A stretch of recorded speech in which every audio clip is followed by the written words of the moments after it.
말씀은 시편 139편 1절에서 10절까지 되겠습니다. 시편 139편 1절에서 10절까지 말씀 제가 봉독에 올립니다.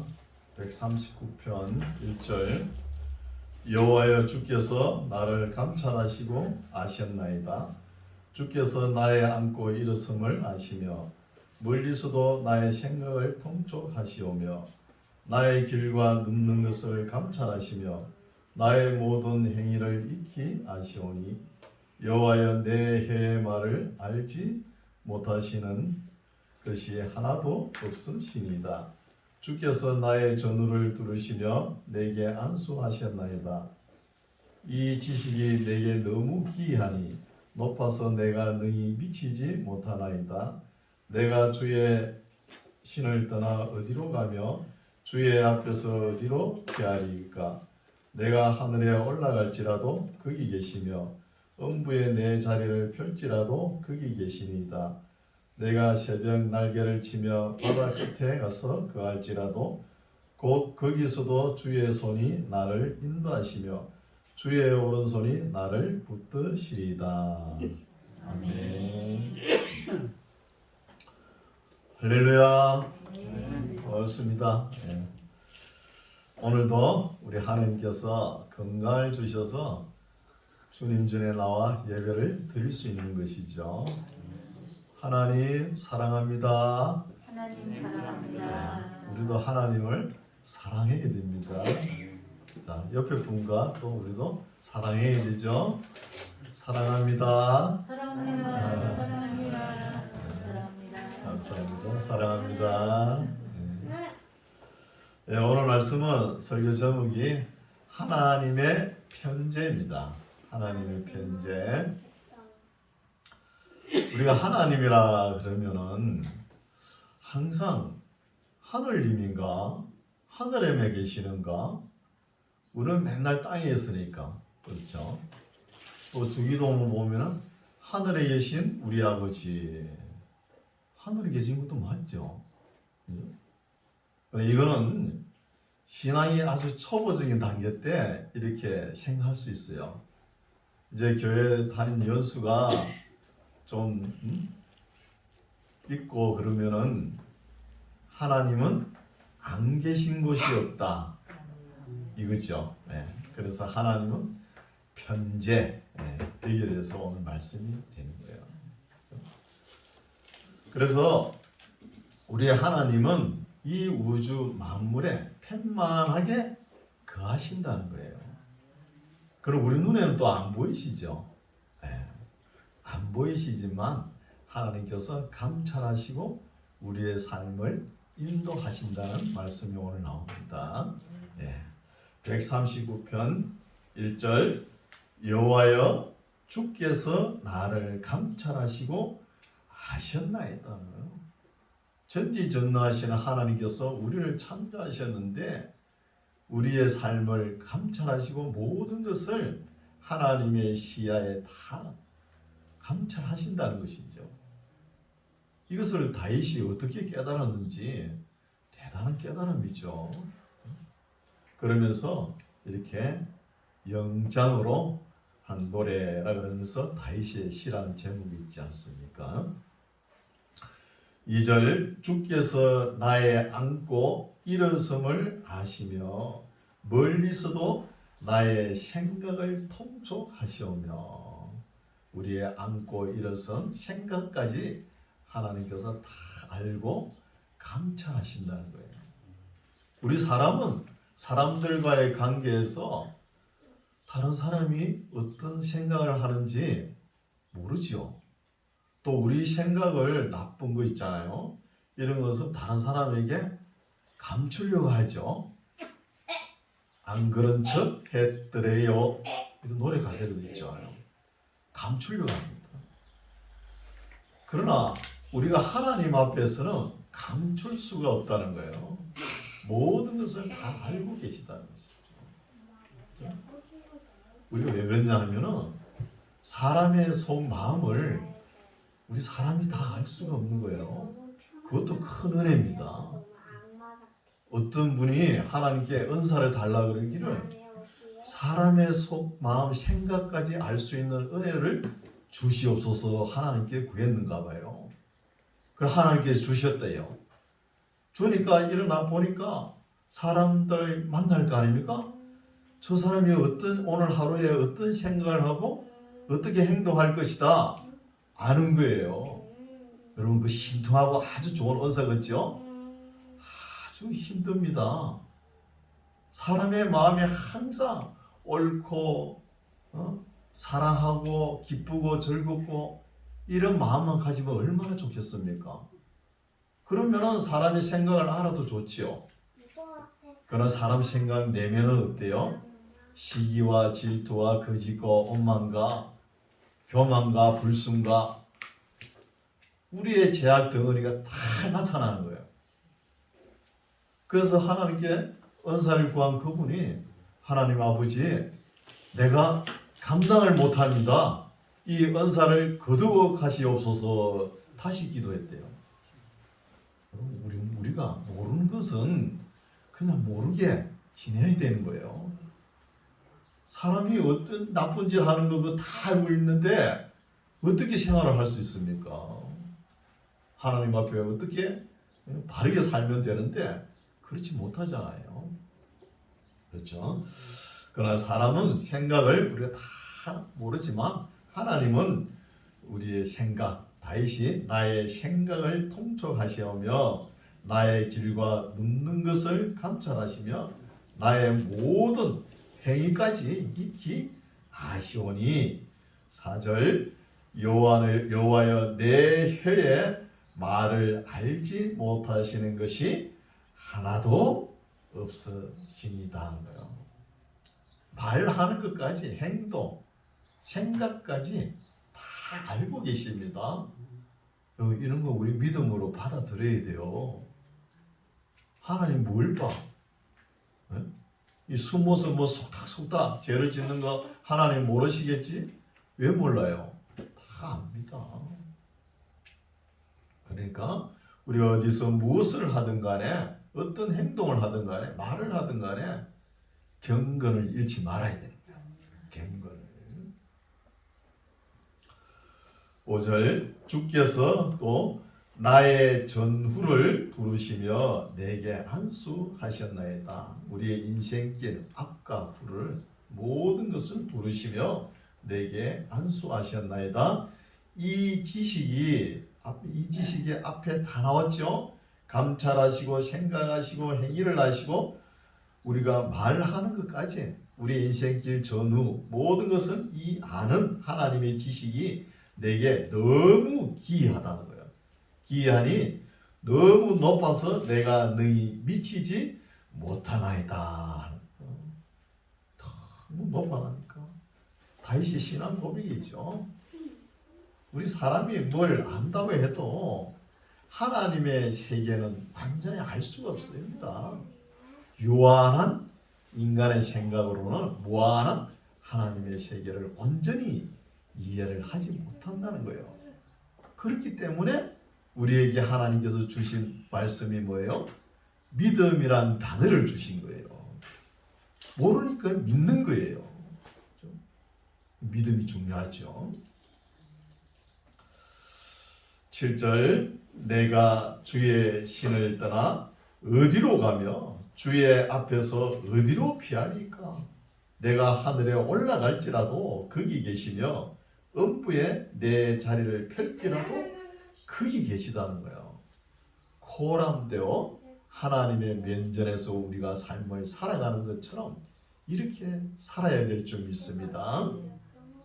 9절 내가 새벽 날개를 치며 바다 끝에 가서 거할지라도 곧 거기서도 주의 손이 나를 인도하시며 주의 오른손이 나를 붙드시리다.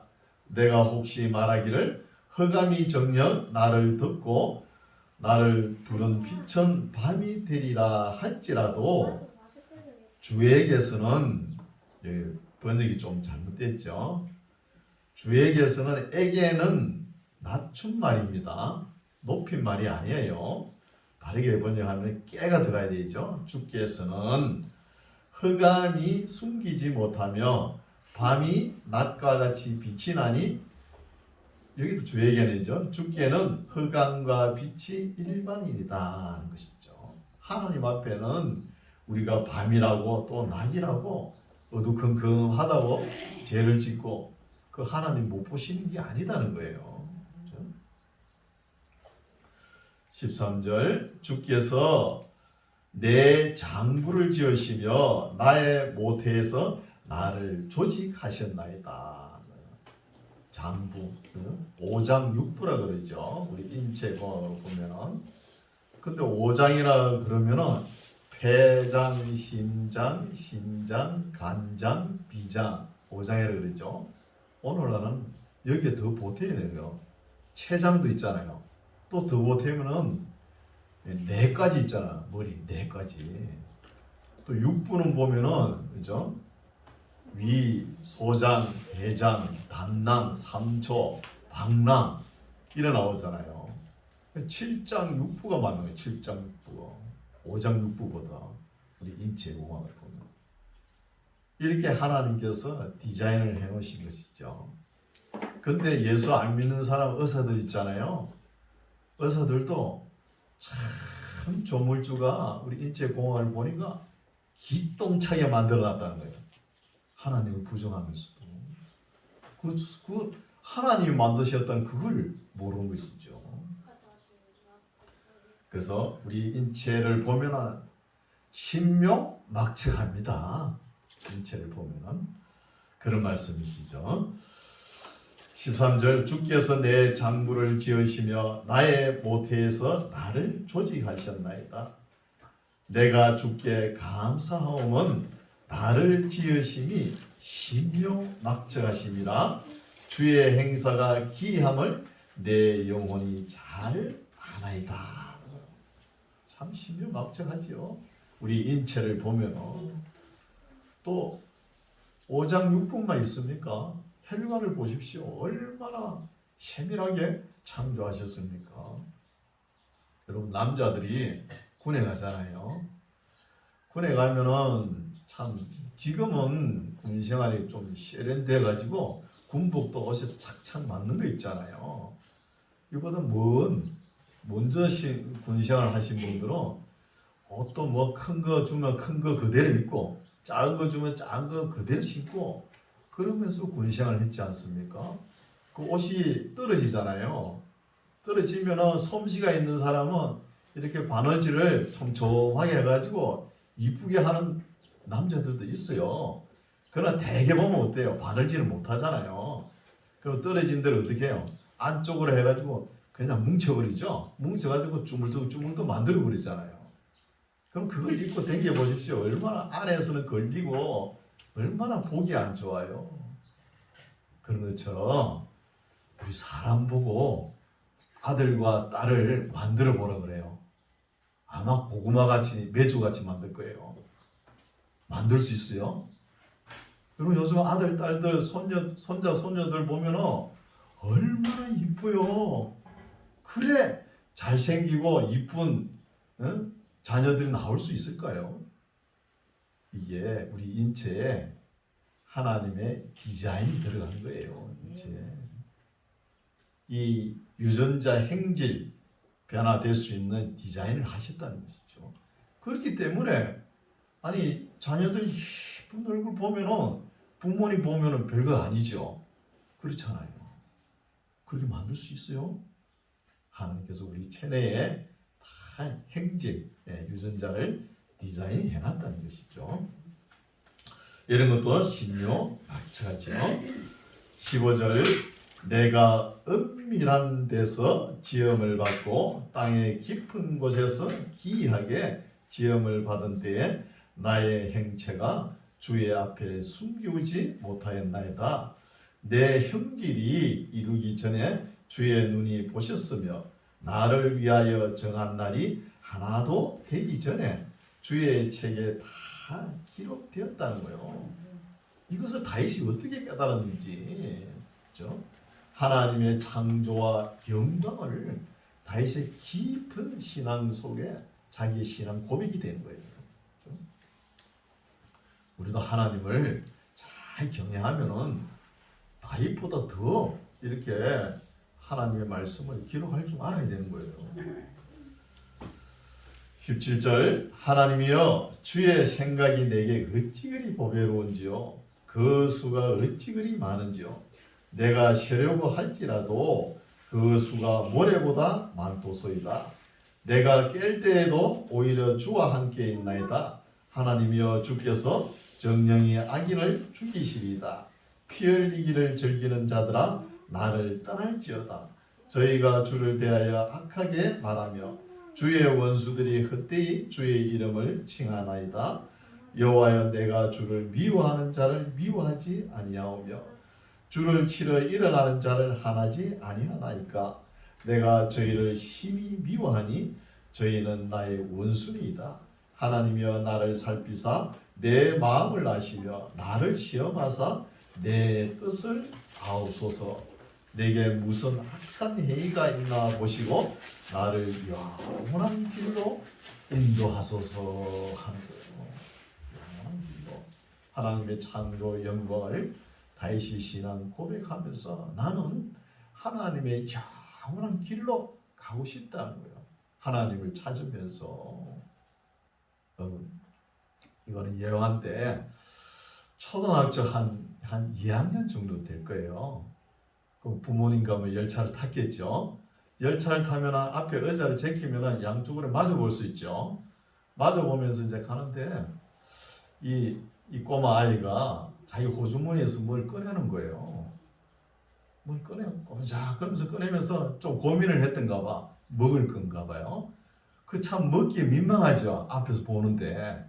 그리고 또 자기가 가진 거 가지고 나눠 먹기도 그렇고 분량이 작아가지고 그리고 어쨌든 간에 꼬마가 탁 꺼내가지고 하나님께 탁 손을 모으고 기도를 하면서 탁 먹더래요. 그래 이제 그 맞은편에 신학자가 앉아 있었는가 봐요. 신학자가 보고 저 꼬마가 하나님을 믿는 모이다 그러면서 애야 응? 네가 하나님이 어디 있는지 알면은 내가 사과 하나 줄게 그런 거예요. 그래 이 꼬마가 잠깐 생각할 때 아저씨 하나님이 아니 계신 곳을 제게 가르쳐주면은 사과 한 박스 드리겠습니다. 신학자 한 방 먹었죠. 그렇죠? 그 꼬마가 하나님의 편지에 대해서 아는 거예요. 아니 계신 곳을 가르쳐주면은 사과 한 박스 준다. 그러면 우리가 이사야서 45장 보면은 하나님은 숨어 계신다 이런 말씀이었어요. 숨어 계시면서 나를 찾는가 안 찾는가 유심히 살피는 거예요. 그럼 우리가 하나님을 안 보이는 것이 은혜예요. 은혜인데 안 보인다고 안 찾을 수 있나요? 하나님 말씀을 통해서 부지런히 찾아야 되는 거예요. 그죠? 부지런히 스스로 숨어 계시면서 내가 창조한 인간을 사람을 나를 찾나 안 찾나 이거 보고 계시는 거예요. 이 정도 우리가 신앙이 올라가야 됩니다. 맨날 어린아이 신앙이 되면 안 되죠. 여러분 하나님을 찾지 못하는 사람은 이 세상에서 사람으로 살아갈 가치가 없는 거예요. 안 믿는 사람은 이거 모르죠. 그렇죠? 가치가 없는 거예요. 그래서 이 꼬마처럼 하나님의 편지를 우리가 정확하게 알아야 돼요. 어디로 가나. 그렇다고 하나님께서 우리에게 보여보십시오. 그러면 곤란합니다. 화장실 가도 보이고 아침에 밥 먹을 때도 보이고 그럴 때 매일 보여보십시오. 그래, 그때는 안 보이는 것이 또 은혜예요. 안 보이지만 부지런히 말씀을 찾아가는 우리 모두가 되시기 바랍니다. 그런 말씀이고 이제 140편 보겠습니다. 여호와여 악인에게서 나를 건지시며 강포한 자에게서 나를 보존하소서. 저희가 중심에 해하기를 꾀하고 싸우기 위하여 매일 모이며 악인들은 항상 이런 생각을 하죠. 뱀같이 그 혀를 날카롭게 하니 그 입술 아래는 독사의 독이 있나이다. 여러분, 말을 아주 심하게 폭설, 욕설을 하는 사람이 있죠. 그 사람 혓바닥 안에 독사가 들어있는 거예요. 독사가 들어앉았어요. 혓바닥 안쪽으로 들어간 마음이 있잖아요. 마음 안에 독사라는 악령이 들어앉아 있기 때문에 그렇게 욕을 해도 아주 독하게 하는 사람이 있죠. 그런 사람이 있는 거예요. 그건 악령이 뒤덮여 있는 사람이에요. 우리 예수님도 그러셨잖아요. 그런 걸 아시고 이 독사의 자식들아 이러지 않습니까? 안에 혓바닥 밑에 독이 들어앉아 걸 알고 그런 걸 알 수 있습니다. 뱀같이 그 혀를 날카롭게 하니 그 입술 아래는 독사의 독이 있나이다. 여호와여 나를 지키사 악인의 손에 빠지지 않게 하시며 나를 보존하사 강포한 자에게서 벗어나게 하소서. 저희는 나의 걸음을 밀치려 하나이다. 항상 악인은 의인을 넘어뜨리려 하지요. 교만한 자가 나를 해하려고 올무와 줄을 놓으며 길 곁에 거물을 치며 함정을 두었나이다. 내가 여호와께 말하기를 주는 나의 하나님이시니 여호와여 나의 간구하는 소리에 귀를 기울이소서 하였나이다. 내 구원의 능력이신 주 여호와여 전쟁의 날에 주께서 내 머리를 가리우셨나이다. 여호와여 악인의 소원을 허락지 마시며 그 악한 꾀를 이루지 못하게 하소서. 저희가 자고할까 하나이다. 악인들에게 악한 계략을 세우는데 그것이 이루어져 보세요. 얼마나 교만해가지고 들고 뛰겠습니까? 그래서 다윗이 그 교만하지 않게끔 악인들이 자고하지 않게끔 잘난 척하지 못하게끔 하여 주시옵소서 하는 기도가 되겠죠. 9절 나를 애우는 자, 애워싸움을 하는 자가 그 머리를 들 때에 저희 입술의 해가 저희를 덮게 하소서. 말이 상당히 어렵죠. 네. 그래, 애워싸움을 하는 자가 그 머리를 들 때에 저희 입술로 지어낸 해로운 말을 저희가 그대로 있게 하소서 이런 뜻이죠. 그대로 있게. 10절 뜨거운 숯불이 저희에게 떨어지게 하시며 불 가운데와 깊은 웅덩이에 저희로 빠져 다시 일어나지 못하게 하소서. 악담하는 자, 이건 독한 말을 하는 사람들이죠. 악담하는 자는 세상에서 굳게 서지 못하며 강포한 자에게는 재앙이 따라서 패망케 하리이다. 이런 말씀도 참 옳은 말씀이죠. 그래서 보면은 우리가 말을 안 하고는 살 수 없지요. 다 말을 해야 되는 거예요. 자기 의사를 표현하는 거잖아요. 말을 할 때 항상 선하게 하라는 거예요. 예수 믿는 사람이 이 말 조심해야 됩니다.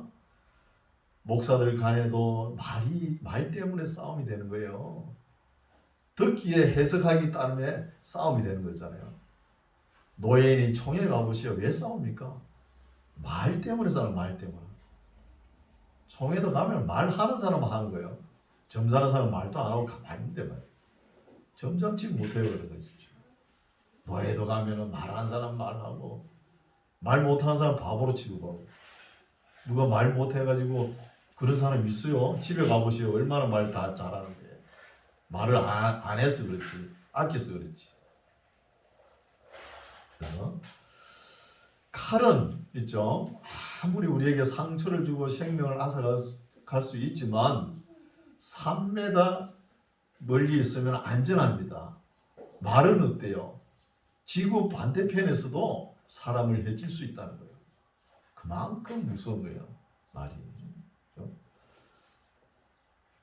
12절 내가 알거니와 여호와는 고난당하는 자를 신원하시며 궁핍한 자에게 공의를 베푸시리다. 신원하다는 단어는 히브리어로 셸렘이란 단어죠. 셸렘, 그죠? 억울한 것을 보상하는 거예요. 억울한 것을. 사람이 억울해 보세요. 너무나 참 삶의 의미도 잊어버리죠. 잃어버리죠. 너무 억울하면 내 억울해서 못 살겠다 이런 말도 있잖아요. 그래서 억울하면 그 보상을 하면은 마음에 참 평화가 오는 거예요. 평화를 누리는 것이죠. 13절 진실로 의인이 주의 이름에 감사하며 정직한 자가 주의 앞에 가리다. 아주 지다한 말씀이죠. 141편 여호와여 내가 주를 불러싸오니 속히 내게 임하소서. 내가 주께 부르짖을 때에 내 음성에 귀를 기울이소서. 나의 기도가 주의 앞에 분향함과 같이 되며 나의 손 드는 것이 저녁 제사같이 되게 하소서.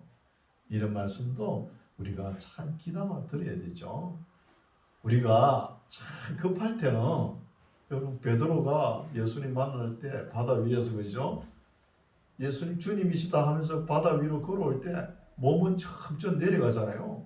그때 주여 구원하소서 급하게 외칠 수 있어요. 큰 소리 외칠 때는 외칠 수 있습니다. 그때 뭐 거룩하시고 자비로우시고 사랑이 많으시고 긍휼이 많으시고 이렇게 스스로를 붙일 시간이 있어요? Lord save me 간단하잖아요. 주여 구원하소서 탁 이러면 급할 때는 그렇게 구할 수 있어요. 그러나 평소 때는 우리가 급한 그런 환경이 있습니까? 드물잖아요. 그럴 때는 기도를 어떻게 하라고요? 분향함같이. 계시록의 기도의 항대접이 예수님 앞으로 올라오죠. 연기가 그렇게 분향함같이 조용하게 하라는 거예요. 저녁에 제사같이. 대단하고 교회 나오면 그냥 큰 소리로 기도하는 사람이 1등 신자들 아니에요. 어느 교회 목사님이 큰 기도를 막 우렁차게 한 거예요. 그렇게 하면 성도들의 기도는 어떻게 해요? 안 되는 거예요.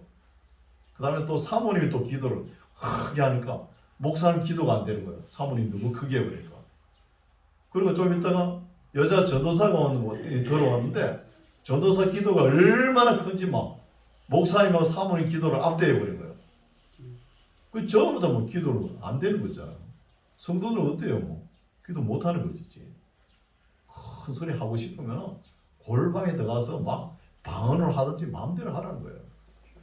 그러나 공적 예배는 다른 사람도 배려할 줄 알아야 돼요. 그게 기본 예의입니다. 자기 마음 꽉 하면 성령 충만한 줄 알고 그렇게 저도 옛날에 그렇게 했거든요. 하나님의 말씀을 모를 때는 막 질렀어요. 감소리 지르니까 목사님이 되게 좋아하시더라고요. 근데 말씀을 알고 보니까 아닌 거예요. 내가 그렇게 소리를 지르게 했을 때 내 기도를 통해 가지고 다른 사람이 얼마나 방해를 받았을까? 제가 회개했어요. 조용하게 해도 하나님께서 들어주십니다. 그래서 다윗도 12절 나의 기도가 주의 앞에 분향함과 같이 되며 나의 손드는 것이 저녁 제사같이 되게 하소서 하는 이런 기도를 올리는 거예요. 여호와여 내 입 안에 파수꾼을 세우시고 내 입술에 문을 지키소서. 이 말씀도 우리 가슴속에 목회자들이 참 귀담아 들어야 돼요. 항상 목회자는 말 조심해야 돼요. 내 입에 파수꾼을 세워주십시오. 내 입에 문을 지켜주소서. 어떤 목사님은 이 141편 3절 가지고 목회를 편안하게 하신 분 목사님이 있어요. 성도들이 어떤 고함을 지르든 간에 어떤 소리가 들어오든 간에 목사님 이 말씀을 내 입에 내 말에 파수꾼을 세워주시옵소서. 그래 말을 조심하게 하니까 목사님 조심하게 하니까 다 평화가 찾아오는 거예요. 목사님이 이쪽 편에 섰다가 저쪽 편에 섰다가 이쪽 성도 말 들었다가 저쪽 성도 말 들었다가 그래 되면 막 휘저어 놓는 거예요. 그 말을 물어다 나는 게 뭐예요? 악령이 그래요. 악령이. 그래가지고 목회 실패하는 사람들이 많아요. 우리가 기도할 때 이런 기도가 필요하죠. 여호와여, 내 앞에 파수꾼을 세우시고 내 입술에 문을 지키소서. 4절, 내 마음이 악한 일에 기울어 죄악을 행하는 자와 함께 악을 행치 말게 하시며 저희 진술을 먹지 말게 하소서. 그리스도인이 앉을 자리 그런 거 구별해야지 어디 가나 숟가락 들고 덤비는 거 아닙니다. 자기가 자리에 앉을 자리 그 말이잖아요. 저희 진술을 먹지 말게 하소서. 남이 차려놓은 그에다가 괜히 숟가락 얹어가지고 하나님을 욕먹게 하는 거예요. 그럴 경우가 있습니다. 5절, 의인이 나를 칠지라도 은혜로 여기며 책망할지라도 머리에 기름같이 여겨서 내 머리가 이를 거절치 아니할지라. 여러분 자신 있습니까? 자신 있어요? 의인이 나를 칠지라도 은혜로 여길 자신 있어요? 또 책망할지라도 머리에 기름 바른 것 같이 여길 수 있다는 거예요. 다윗은 그랬잖아요.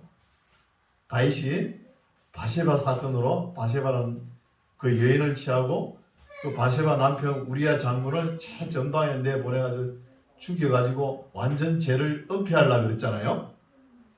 그걸 누가 알았어요? 그 시대의 선지자 나단 선지자가 알고 다윗을 찾아가지고 호되게 책망하잖아요. 책망할 때 다윗의 힘과 능력으로 그 나단 선지자 못 죽여요? 걔 밖에 아무도 없느냐? 항상 대기하고 있죠.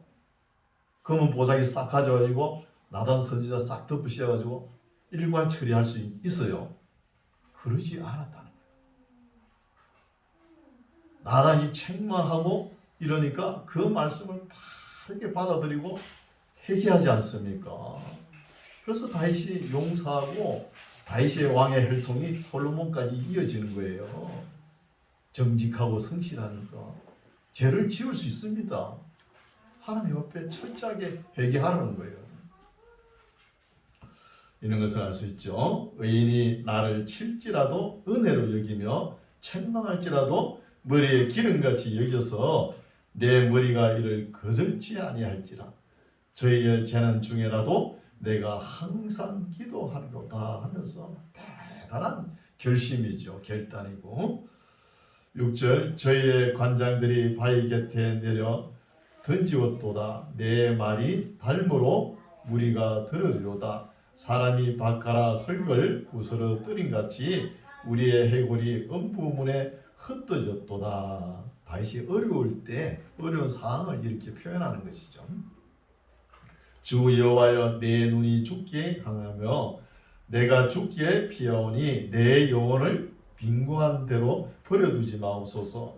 나를 지키사 저희가 나를 잡으려고 놓은 올무와 행할 자의 함정에서 벗어나게 하옵소서. 다윗이 어려울 때가 사울 왕 눈을 피해 가지고 10년 동안 피해 다니지 않습니까? 그때가 제일 어려웠죠. 그때는 다윗 눈에는 사울 왕이 보여요. 보이니까 피난 다니죠. 사울 왕 눈에는 다윗이 안 보여요. 그러니까 하나님께서 항상 지켜주시니까 다윗이 고백하죠. 주는 나의 피난처시요 나의 산성이시로다. 이런 말이 수없이 나오는 거예요. 다윗의 시편을 보면 이런 말씀 볼 수 있죠. 10절, 악인은 자기 거물에 걸리게 하시고 나는 온전히 면하게 하소서. 이 기도대로 응답되죠. 이제 142편의 제목을 보십시오. 다윗의 굴. 이 굴은 아둘람 굴을 아마 이야기 나타낼 거예요. 아둘람 굴에 있을 때에 지은 마스긴 교훈 곧 기도다 이렇게 제목 정했어요. 이때 다윗이 피난 다닐 때 어려운 때죠. 아주 형편이 어려운 때입니다. 절박하죠. 그때 다윗을 따르는 추종자들이 400명 정도 돼요. 장정들이. 그럼 그게 가족 하면 1000명이 됩니다. 1000명을 이끌고 다니려니까 그것도 사울왕 눈을 피해 다니려니까 얼마나 힘들었겠어요. 그런 힘든 상황이죠. 내가 소리내어 여호와께 부르짖으며 소리내어 여호와께 간구하는도다. 내가 내 원통함을 그 앞에 토하며 내 우환을 그 앞에 진술하는도다. 내 심령이 속에서 상할 때에도 주께서 내 길을 아셨나이다. 나의 행하는 길에 저희가 나를 잡으려고 올무를 숨겼나이다. 항상 올무가 다르죠. 내 우편을 살펴보소서. 나를 아는 자도 없고 피난처도 없고 내 영혼을 돌아보는 자도 없나이다. 여호와여, 내가 주께 부르짖어 말하기를 주는 나의 피난처시요 생존 세계에서 나의 분깃이시라 하였나이다. 나의 부르짖음을 들으소서. 나는 심히 비천합니다 하면서 다윗이 상당히 교만해졌어요. 행편이 어려우니까. 전쟁에 나와서 승승장구해 보시오. 이런 시가 나왔겠습니까? 나의 비천함은 지난주에 했죠. 다윗이 자기 분수를 아는 거예요. 내가 내 출생이 어딘데. 여러분 그리스도인은 이것도 좀 알아야 되는 거예요. 내가 내 출생이 어딘데, 내 분수가 어딘데 알아야 되는 거예요. 다윗은 어때요? 이세의 8번째 아들로 그 베들레헴에서 양 몇 마리 꼬물꼬물한 그 치는 사람이잖아요. 아주 고관 대작 출신이 아니잖아요. 부유한 집에 태어나지 않았잖아요. 그런 것을 알므로 인해서 사람이 겸손해지는 거예요. 그래서 비천하나이다. 나를 핍박하는 자에게 건지소서. 저희는 나보다 강하니이다. 내 영혼을 옥에서 이끌어내사 주의 이름을 감사케 하소서. 주께서 나를 후대하시리니 의인이 나를 들으리다. 다윗의 지금 형편은 어때요? 참 핍박당한 자, 환난당한 자, 빚진 자, 어중이 떠중이 그런 사람들 다윗께로 다 오잖아요. 그러나 나중 후일에 훗날에는 의인이 나를 두르리다 이런 소망도 가지는 거예요. 실제 그래 되지 않습니까? 143편 여호와여, 내 기도를 들으시며 내 간구에 귀를 기울이시고 주의 진실과 의로 내게 응답하소서. 주의 종에게 심판을 행치 마소서. 주의 목전에는 의로운 인생이 하나도 없나이다. 원수가 내 영혼을 핍박하며 내 생명을 땅에 엎어서 나로 죽은 지 오랜 자같이 흑암 곳에 거하게 하였나이다. 그러므로 내 심령이 속에서 상하며 내 마음이 속에서 참담하리이다. 참 얼마나 낙심에 가 있어요. 내가 이런 환난을 겪고 있는데 다시 긴 터널을 지나가지고 빛을 볼 수 있나? 여러분 신약의 사도 바울이 복음 전하면서 가는 때마다 고난이 따르죠. 그 고난을 소망으로 여기는 거예요. 하나님을 의뢰하면서 이런 신앙을 우리가 배워야 되죠. 그래서 지금 다윗의 상황은 너무 어려우니까 이제 다시 한 번 더 하나님을 의지하고 나의 믿음을 추스려야 되겠다. 이런 말씀이 쭉 나옵니다. 5절 내가 옛날을 기억하고 주의 모든 행하신 것을 묵상하며 주의 손의 행사를 생각하고 옛날을 생각하면 너무 좋았죠. 생각하고 주를 향하여 손을 펴고 내 영혼이 마른 땅같이 주를 사모하나이다 하면서 옛날처럼 다시 한 번 더 회복되었으면 내가 이런 상황에 처하고 있는데 하나님께서 나를 불쌍히 여기면 예전처럼 회복해 주겠지. 이런 마음을 가지면서 자기가 앞으로 하나님을 더 의지하며 살아갈 것이다. 믿음을 추스립니다. 7절 여호와여 속히 내게 응답하소서. 내 영혼이 피곤하니이다. 주의 얼굴을 내게서 숨기지 마소서. 내가 무덤에 내려가는 자 같을까 두려워하나이다. 아침에 나로 주의 인자한 말씀을 듣게 하소서. 내가 주를 의뢰함이니이다. 나의 다닐 길을 알게 하소서. 내가 내 영혼을 주께 받음이니이다. 여호와여 나를 내 원수들에게서 건지소서. 내가 주께 피하여 숨었나이다. 주는 나의 하나님이시니 나를 가르쳐 주의 뜻을 행케 하소서. 주의 신이 선하시니 나를 공평한 땅에 인도하소서 하면서 사람이 살아가면서 공평해야지. 억울함이 없어야 되는 거예요. 성문에서 공평을 세울지라 이런 말씀도 있잖아요. 왜 그러냐? 재판을 공평하게 하라는 거예요. 다윗이 형편이 어렵지만 다시 믿음을 추스려 가지고 공평을 지향하면서 이렇게 기도를 하는 거예요. 11절 여호와여 주의 이름을 인하여 나를 살리시고 주의 의로 내 영혼을 환난에서 끌어내소서. 주의 인자하심으로 나의 원수들을 끊으시고 내 영혼을 괴롭게 하는 자를 다 멸하소서. 나는 주의 종이니다. 신앙 고백과 같은 다윗의 시라는 것이요. 오늘 다윗의 시를 몇 편 살펴보았습니다. 첫 번째가 뭐죠? 하나님의 편지에 대해서 다윗이 아는 것이죠. 또 다윗의 겸손한 모습, 자기가 비천한 데 처해 있던 자기의 분수를 알면서 겸손한 자세.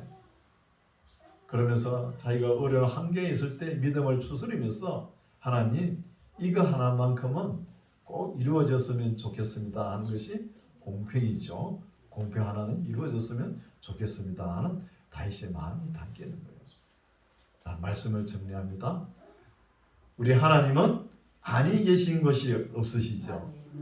다 보고 계십니다. 보고 계시고 보고 계시는데 우리가 교만할 수 있을까요? 우리가 어떤 사람인데 우리의 분수를 아는데 그죠? 다 그렇고 그렇잖아요. 분수를 잘 알면서 공평을 지향하면서 거룩한 신앙생활하는 저와 여러분 되시기 바랍니다. 기도하겠습니다. 하나님 아버지 감사합니다. 오늘은 다윗이 어려운 날에 억울한 일을 당할 때 낙심하지 않고 하나님의 편지하심을 깨닫고 공평한 땅에 인도되기를 소원하는 말씀을 살펴보았습니다. 오늘 우리들도 하나님의 말씀을 잘 새겨 달게 듣고 주 앞에 흠도 없이 부끄러움도 없이 두려움도 없이 설 수 있는 우리 모두가 되게 하옵소서. 예수님 이름으로 기도드립니다. 아멘.